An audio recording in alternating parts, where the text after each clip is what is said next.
13절까지의 말씀입니다.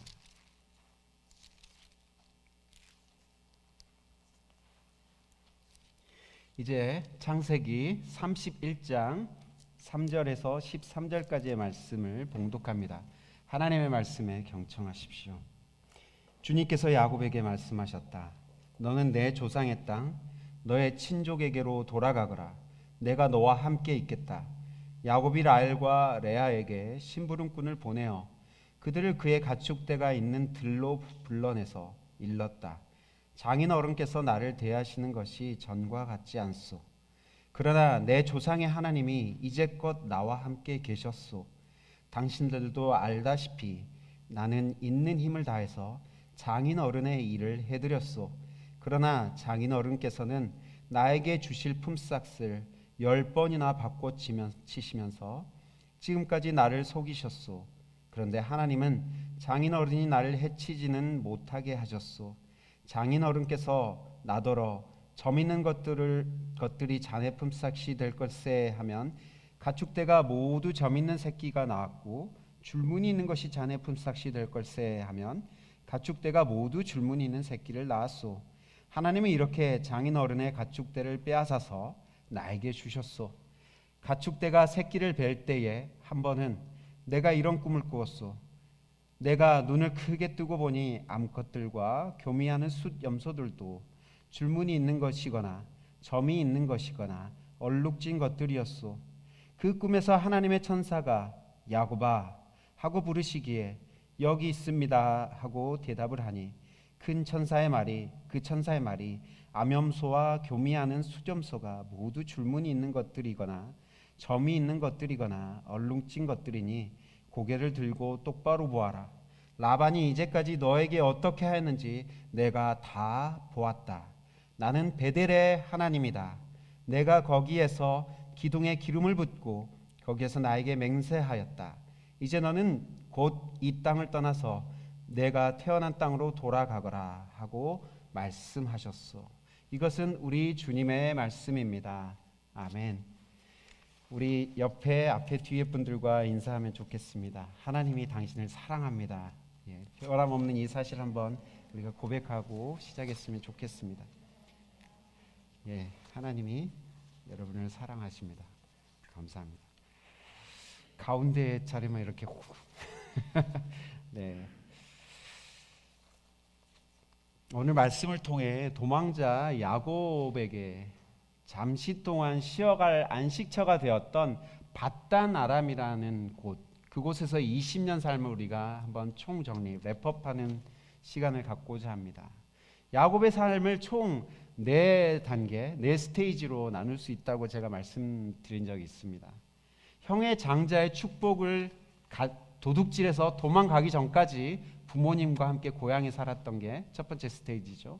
그 다음에 도망간 이후에 밧단 아람에서 자기의 장인 어른 그리고 자기의 새로운 가족, 뉴 패밀리들과 함께 밧단 아람에서의 20년 그 시간이 정리되고 세 번째 시기에는 다시 고향으로 돌아가서 자녀들과 함께 지냈던 세 번째 시기고요. 그 다음에 11번째 아들이었던 요셉이 이집트의 시민권을 얻도록 그들 이집트로 초청했을 때 이주하여 죽기까지 뼈를 묻기까지 살았던 네 번째 단계가 그 야곱의 총 삶이라고 할 수 있습니다.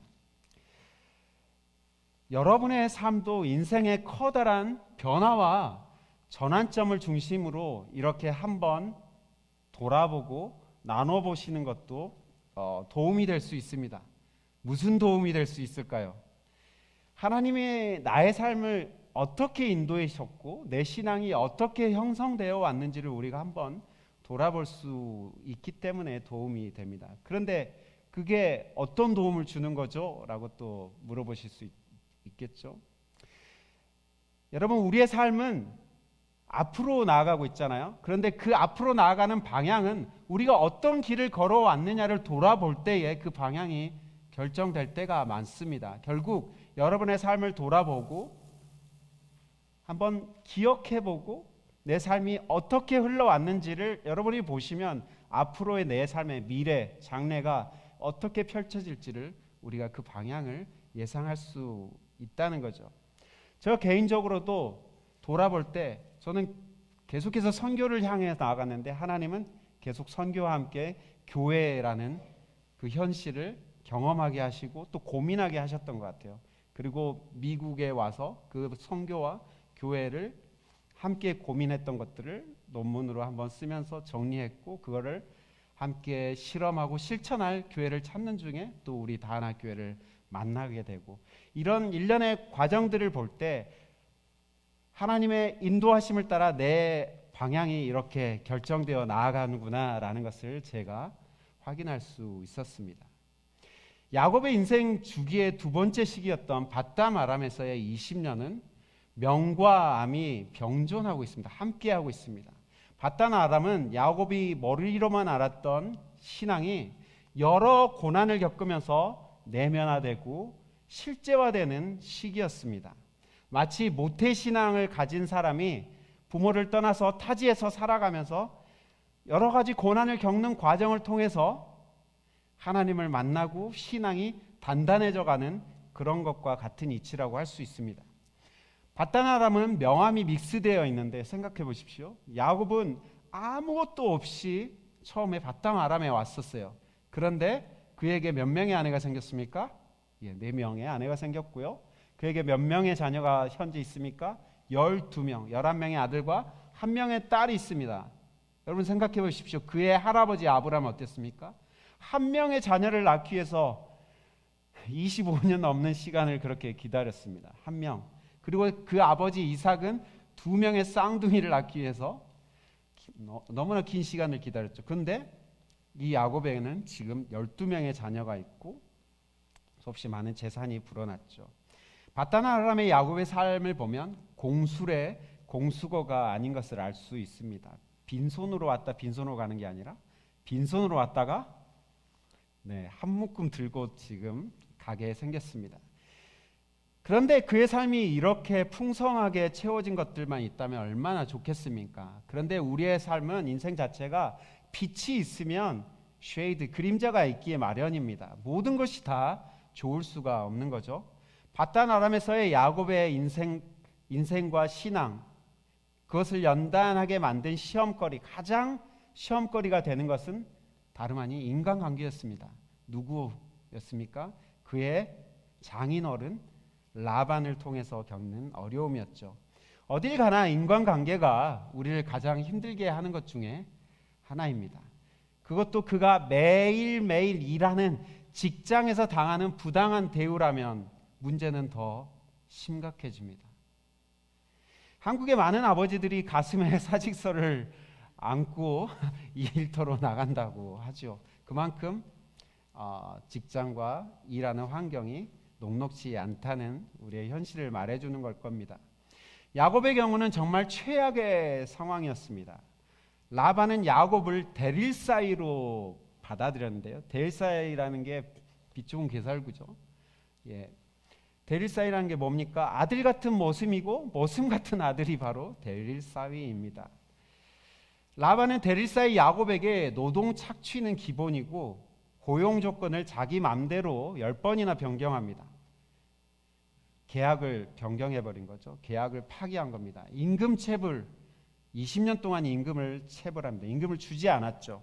그러니까 무슨 말입니까?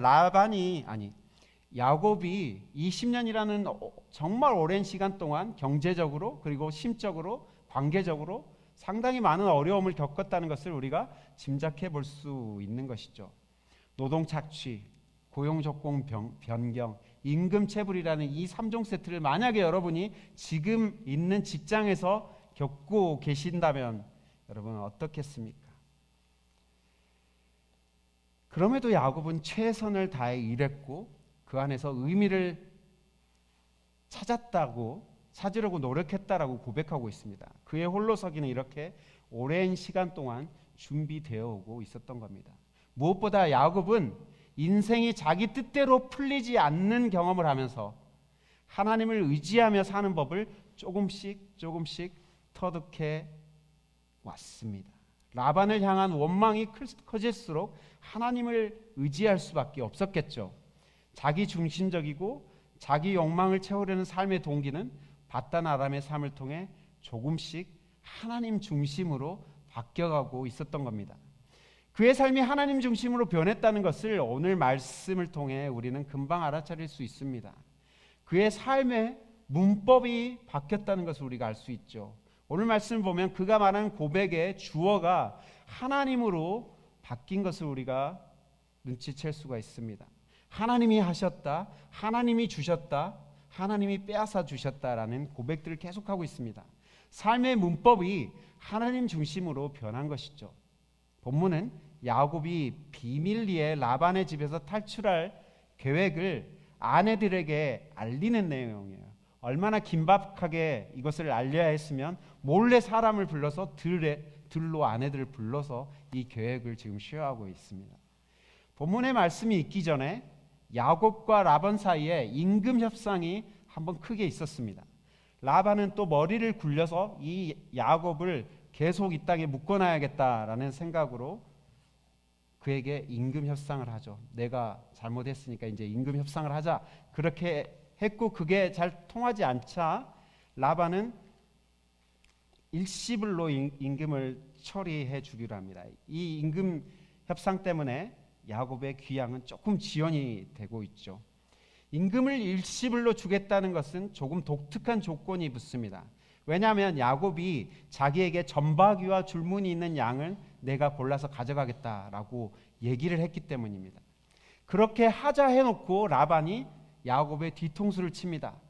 자기에게 있는 모든 점박이와 줄무늬, 얼룩무늬에 있는 모든 양과 염소를 자기 아들에게 줘버리고 그리고 야곱과 거리를 3일 되는 거리만큼 떨어뜨려 놓게 되는 거죠. 지금 야곱은 민무늬 양과 염소만 갖고 있는 거예요. 그러니까 그가 점박이 얼룩무늬를 갖는 확률은 거의 없는 거죠.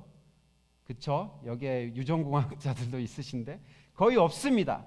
그런데 오늘 10절 12절 말씀을 보면 야곱의 꿈에 하나님이 나타나서 어떻게 해주셨는지에 대해서 말씀해 주고 있습니다. 하나님이 나타나셔서 점박이와 줄무늬 양을 얻을 수 있는지 직접 방법을 알려주셨다고 합니다. 그러니까 무엇입니까? 하나님께서 개입하셔서 야곱의 억울함을 풀어주셨다는 겁니다. 분명 라반은 점박이들을 먼 거리에 떨어뜨려 놓았고 야곱에게는 얼룩진 가축들이 전혀 없었는데 이제 야곱의 손에는 얼룩지고 또 줄무늬가 있고 그런 튼튼한 양과 염소들로 한가득 채워지고 있는 것을 우리가 볼 수 있죠. 야곱은 바로 이러한 역전이 하나님께로부터 나온 전략이었고 하나님께서 하셨다라고 고백합니다. 무슨 말입니까? 하나님께서 정의를 세워주셨다는 거죠. 하나님께서 나에게 복수를 리벤지를 해주셨다라고 얘기합니다. 9절 말씀은요. 장인 어른의 가축대를 빼앗아서 나에게 주었다라고 얘기하고 있습니다. 하나님의 정의와 신원하심이 이렇게 야곱의 입을 통해서 표현되어지고 있습니다. 라헬에게 있을 때 저희가 이렇게 퀘스천 마크를 던진 적이 있죠. 아들을 주시려면 좀 빨리 주시지 왜 그렇게 오랫동안 기다리게 하는가. 오늘도 마찬가지입니다. 야곱에게 처음부터 그렇게 많이 주셨으면 좋은데 꼭 이렇게 야구에서 뭐 역전 말루 홈런 있잖아요. 그거 마지막에 9회 말에 꼭 이렇게 나와서 역전되면 정말 기분이 좋지 않습니까? 그런 것처럼 마치 야곱의 삶을 지금 마지막에 이렇게 역전식 꼭 이렇게 하셔야 되는가라는 그런 질문이 들 수도 있습니다. 그런데 부인할 수 없는 것은 하나님이 야곱의 삶을 계속해서 지켜보고 계셨다는 겁니다. 그의 삶의 성실함과 진실함을 쭉 지켜보고 계셨고 이를 바탕으로 정의를 세우시고 역전을 허락하셨다는 겁니다. 이 사건을 통해 야곱은 강력한 하나님의 은혜와 인도하심을 체험하고 있습니다. 여러분 어찌 보면 찔끔찔끔 은혜를 내리는 것도 좋지만 가끔은 이렇게 강력한 하나님의 은혜가 한 방에 쏟아지는 경험이 필요할 때도 있습니다. 왜냐하면 누구도 부인할 수 없거든요. 이것은 하나님이 하셨어 라는 고백을 할 수밖에 없고 그것을 나뿐만 아니라 모두가 인정할 수밖에 없기 때문이죠. 인생을 살다 보면 한 방을 노리는 한탕주의는 정말 어리석은 것이 사실입니다. 하지만 하나님의 은혜를 한 방에 얻는 이런 것들을 우리가 가끔은 기다릴 필요가 있을 때도 있습니다. 어찌 보면 하나님은 하나님이 하셨어라는 고백을 하는 그 믿음에 이르도록 우리를 계속해서 오랜 기간 동안 코너로 모르실 때가 있는 것 같습니다. 그럼에도 그런 하나님의 역전은 우리의 의로움과 신실한 삶을 바탕으로 이루어짐을 잊지 말아야 합니다. 하나님은 야곱의 꿈에 다시 나타나 이제 고향으로 돌아가야 될 때가 되었음을 알려주십니다. 여러 가지 주변 상황도 야곱이 이제 밧단 아람을 떠날 때가 되었다라는 것을 얘기해주고 있습니다. 특히 라반과 그의 아들들의 야곱을 향한 적대감이 심상치 않아 보입니다. 그도 그럴 것이 야곱의 양떼에 태어난 건강한 가축들이 모두 다 줄무늬가 있거나 얼룩진 그러한 새끼들이 태어나고 있습니다. 그러니까 야곱의 목장이 점점 커지고 있고 라반과 그의 아들들의 목장은 그에 비해 초라해 보이기 시작했던 것이죠. 사촌이 논을 사면 배가 아프다고 하는데 지금 조카가 자기보다 훨씬 부자가 됐는데 라반의 마음이 편할 수가 있을까요? 그래서 야곱이 고향으로 가야 되는구나 라고 생각하는데 그때에 꿈에 하나님이 나타나 얘기합니다. 3절 말씀이죠. 주님께서 야곱에게 말씀하셨다. 너는 내 조상의 땅 너의 친족에게로 돌아가거라. 내가 너와 함께 있겠다.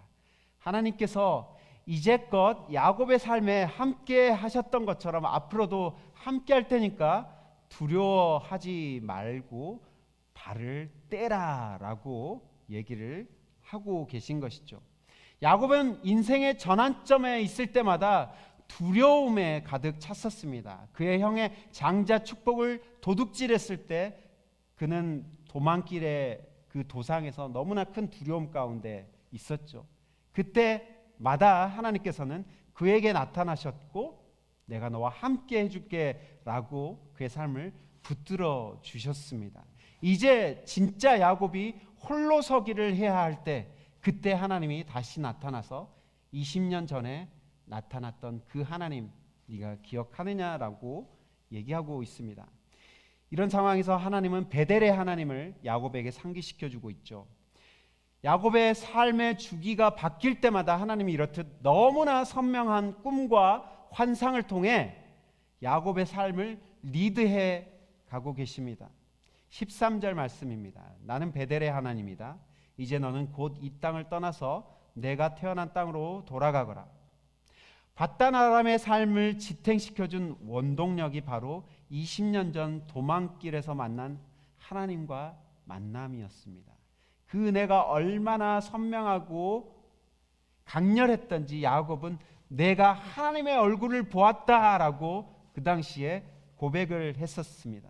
이 선명한 기억은 그의 삶의 위기의 순간마다 다시 기억되고 그에게 힘을 주었던 것이죠. 야곱의 삶은 이스라엘의 역사를 이어 계속해서 많은 자극과 영감을 그의 후손들에게 주었을 겁니다. 하나님의 함께하는 이의 삶은 망하지 않는다. 하나님을 신실하게 믿고 따르는 이의 삶에 설령 고난이 닥칠지라도 그 고난이 오히려 디딤돌이 되어 믿음의 발걸음을 옮길 수 있다라는 그런 영감을 받았겠죠. 유다 왕국이 망하고 바벨론으로 포로로 끌려갔던 그 사람들도 분명히 이 야곱의 이야기를 들으면서 그런 희망을 꿈꿨을 것입니다. 이 시련의 시기가 끝날 것이고 하나님은 우리를 우리의 본향으로 옮기실 것이라는 그런 확신을 가졌을 것입니다. 이 야곱의 이야기는 오늘을 사는 우리에게도 큰 영감을 주는 이야기입니다. 여러분이 하나님을 신실하고 진실하게 따라오셨다면 하나님 편에서 계속 그 삶이 카운트되고 있음을 의심하지 마시길 바랍니다. 하나님은 정의의 하나님이십니다. 혹여나 우리의 삶에 부당한 대우로 인해 어려움을 겪고 있더라도 하나님은 그 억울함을 풀어주실 것입니다. 부당한 대우가 아니더라도 하나님의 약속이 분명히 있는데도 내 삶에 그 약속이 아직 눈에 보이지 않고 성취되지 않더라도 실망하지 마십시오. 은혜의 때를 기다리십시오. 이렇게 더디 응답하시는 것은 어쩌면 야곱에게 허락하셨던 그 한 방의 은혜가 아마도 우리의 삶에 기다리고 있을지 모르겠습니다. 오늘 본문에서 밧단 아람에서의 20년 삶을 회상하며 자기 부인들에게 고백하는 야곱의 간증이 많이 등장하고 있습니다. 무엇보다 5절에 내 조상의 하나님이 이제껏 나와 함께 계셨소라는 고백을 통해 한 문장으로 정리되고 있습니다. 결국 그의 삶이 밧단 아람에서 많은 어려움이 있었을지라도 하나님이 함께 하심으로 여기까지 왔다는 뜻이겠죠. 하루하루 삶을 하나님과 함께하며 걸어갈 때 결국 하나님이 그의 억울함을 신원해 주시고 정의롭게 갚아주셨다는 고백입니다. 야곱이 이렇게 힘과 용기를 내어 새로운 미래를 향해 도전할 수 있었던 것은 그가 과거에 만났던 베델의 하나님에 대한 기억과 연결되었기 때문입니다. 그는 그가 걸어온 길을 회상하며 하나님이 오늘까지 나를 이끄셨음을 고백하고 있습니다. 그리고 그런 기억을 바탕으로 그가 아직 걸어가지 못한 새로운 미래에도 하나님이 여전히 그를 선하게 이끄실 것을 확신하고 있습니다. 제가 칼럼에도 썼지만 기억하고 회상하는 것은 우리의 정체성과 매우 긴밀하게 연결되어 있습니다. 여러분, 기억 상실증 환자가 있다고 생각해 보십시오. 그가 자기가 누구인지 몰라요. 왜 자기가 누구인지 모릅니까? 그가 과거에 자기가 누구였는지를 모르기 때문에 지금 현재 내가 누구인지를 모르는 겁니다. 성 아우구스티누스는 상기의 힘이라는 말을 했습니다. 상기라는 것은 지난 일을 되돌아보는 것을 말하는 거죠. 원래는 플라톤 철학에서 나왔던 말이에요. 플라톤이 이데아라는 그런 이상 세계를 꿈꾸지 않습니까? 그런데 인간이 태어나기 전에 그 보았던 이데아를 회상하면서 진리를 향해 도달할 수 있다는 게 플라톤 철학의 기본 개념인데 이게 그리스 말로 아남네시스인데요. 이거를 아우구스티누스가 가져와서 이거를 신학에 적용을 했던 것이죠. 상기의 힘을 통해 우리가 구원에 이를 수 있다고 그가 얘기를 합니다. 그가 말한 상기의 힘이란 이런 겁니다.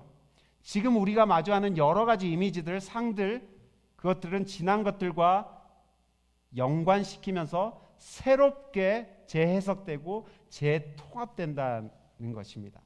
말이 어려울 수 있는데 과거의 기억과 회상이 현재와 연결되어 새로운 미래 희망을 만든다는 그런 이야기입니다.